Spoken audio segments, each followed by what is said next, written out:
Hello and welcome. Well, it's official. Fox is now owned by Disney. And we don't understand how huge this transition is. So I wanted to talk about it.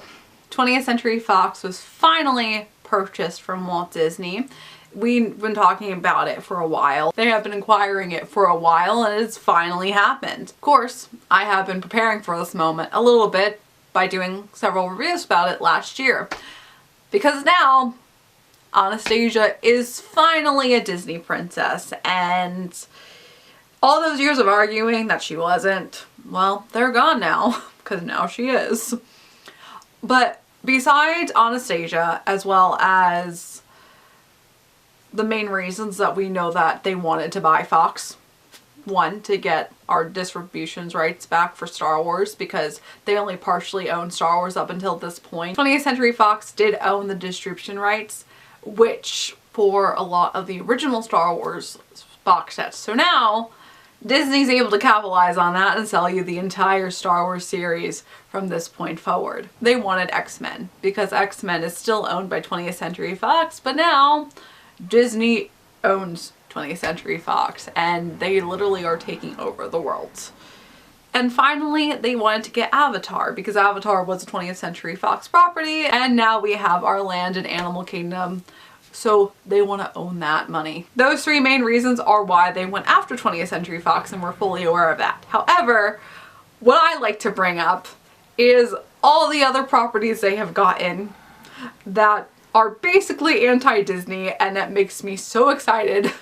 I am the most anti-Disney fangirl. Let's take a trip together. Let's go back in time and talk about when 20th Century Fox first became a company. And that was in 1935. And from 1935 until currently, they have produced hundreds and hundreds and hundreds of films. They have a huge film category, and a lot of these movies are very, very obscure now. They did a lot of film noir during the 40s and 30s because that was very popular during that time. During the 50s they started branching into horror as well as noir, but also a lot of musical comedies, and very, very important musical comedies. And this is another really big deal that Disney has. During the 1930s and 40s, they didn't have very strong films.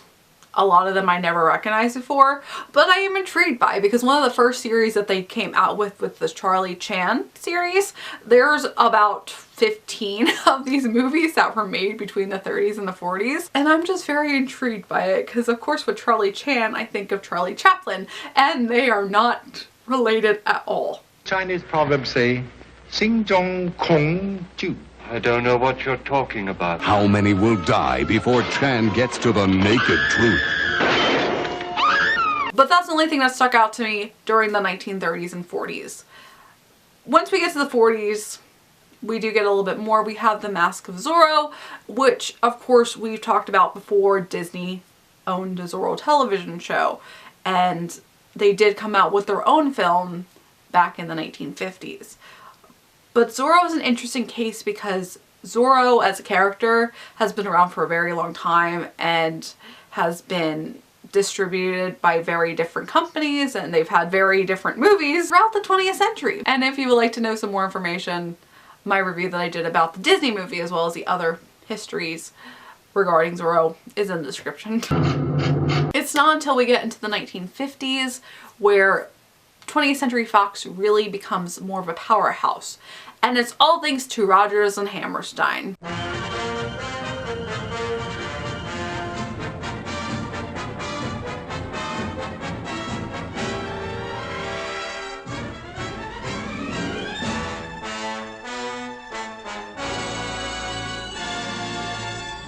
So you have State Fair, you have Oklahoma, Carousel, South Pacific, The Sound of Music, one of the greatest and most known films of all time. The hills are alive with the sound of music. And anyone that has grown up knowing Broadway, was a theater kid like I was, is very familiar with Rodgers and Hammerstein. They are one of the first composers that you learn about in musical theater, and they are giant legends in that world. And the fact that 20th Century Fox had all these film rights and have all these musicals, now the fact that Disney has them is very interesting, but also a little bit terrifying, because that is a huge area that they've just brought in. And we also have really huge musicals by 20th Century Fox that weren't even Rodgers and Hammerstein. Gentlemen Prefer Blondes, starring Marilyn Monroe and Jane Russell, two iconic actors back then, two iconic pinups that I adore, and I love that movie so much, and we'll definitely talk about it later on, because now it's a Disney film by association, and that does make me very happy. But also Hello Dolly with Barbara Streisand. These huge names that Disney has now acquired. And those are just the films that, even though they're musical films, do have that family-friendly atmosphere that Disney always goes after, and that makes sense. Gentlemen Prefer Blondes, it's a little bit more cheeky, but still amazing, and I highly recommend it because it's fantastic and filled with the most amazing music. I like a beautiful hunk of man, but I'm no physical culture fan. Ain't there anyone here for love? But then we go into the other side of things, and as the years went forward with 20th Century Fox, they got a lot edgier and came out with a lot more horror films. Not as classic as Universal. Universal has that still, so good for them. But they have The Omen. They had Young Frankenstein, which isn't a horror film, but it's a black comedy with Mel Brooks. Hello, handsome. If you're familiar with your theme park history and Tower of Terror, back when they were deciding what they wanted to build, they were looking at Young Frankenstein and Mel Brooks films to bring into the park. So the fact that that's on the list is very interesting, because I wonder if they will pull that back into their rides in the future, even though Mel Brooks isn't that well known today, because they have that and they don't need permission to get the rights now. I wonder if they'll bring that forward and do something with Mel Brooks within Hollywood Studios. Most likely not, because of the direction Hollywood Studios is going today, but it still is something to remember in the back of your head that could happen. And I would appreciate it to happen, but of course it probably never will. Same thing goes with Alien. Alien is a 20th Century Fox film, and of course in the Great Movie Ride, it was a very pivotal point when we are going through into horror.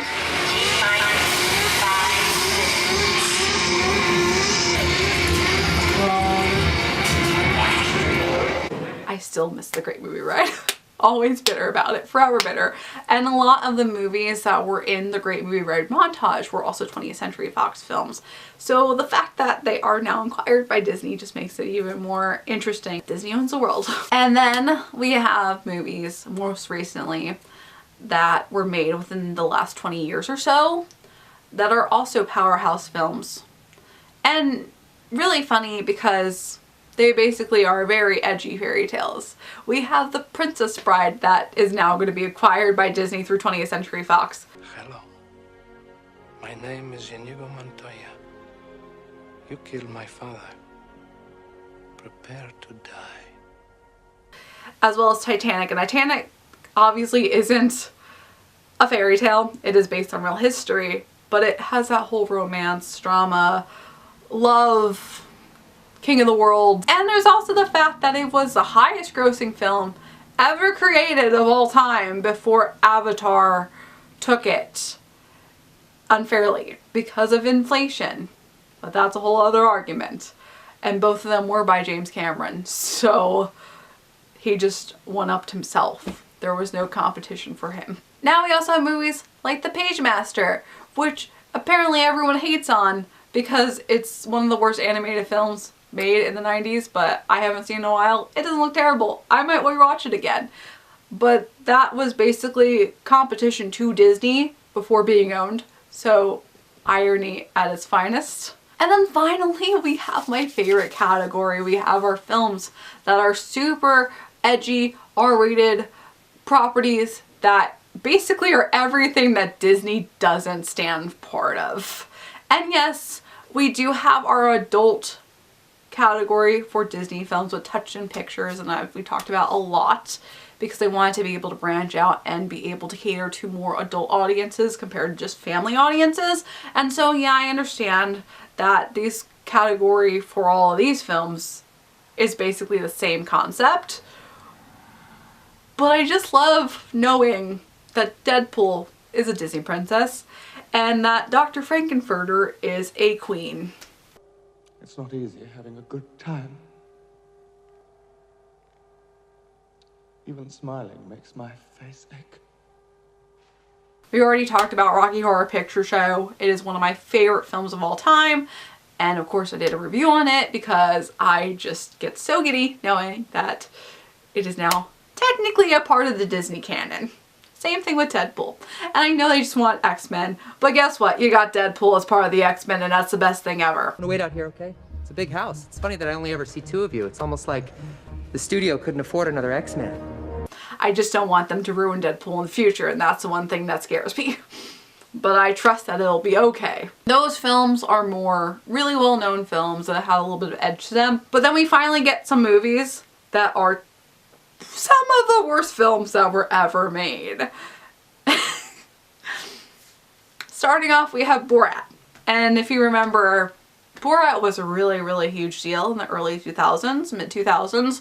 Everyone thought that Sacha Baron Cohen's character was hilarious.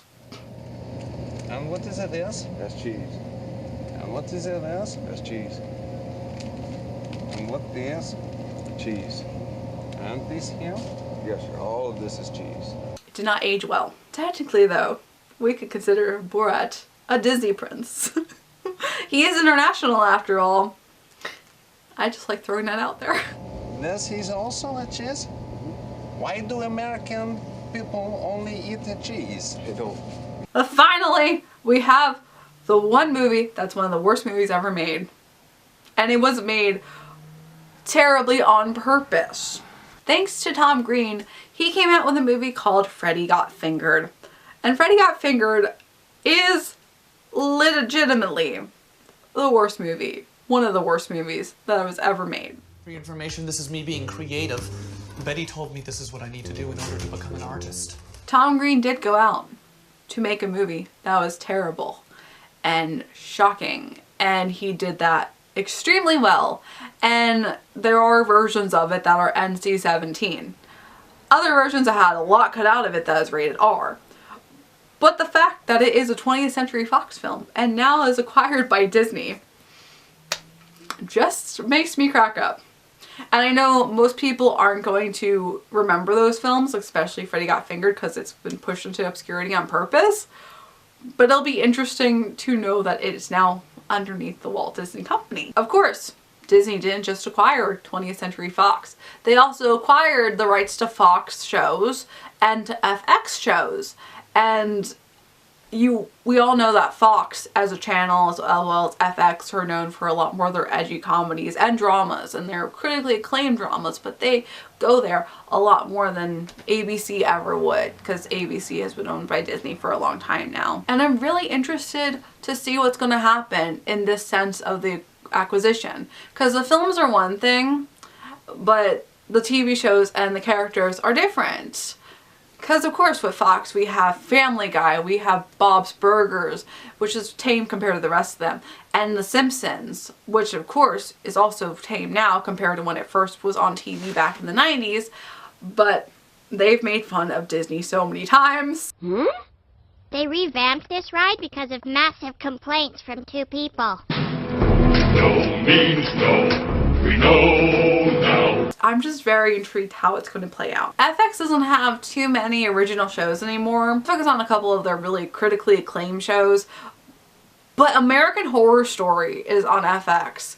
And it's one of my favorites as well. I've talked about it a lot. But that is now going to be owned under Walt Disney Productions. And again, I'm just very intrigued of what's going to happen. Same thing with Always Sunny in Philadelphia, another favorite of mine. It's Always Sunny in Philadelphia is a very interesting comedy because they literally take these characters, make them the worst people ever on earth, and have them do terrible things. And that's the comedy of it.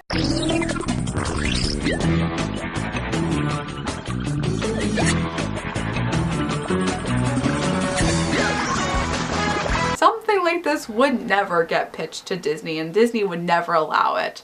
And I'm sure they're towards the end of their seasons. I think they just wrapped up the 13th season this year. I don't know how much longer they're gonna go for, but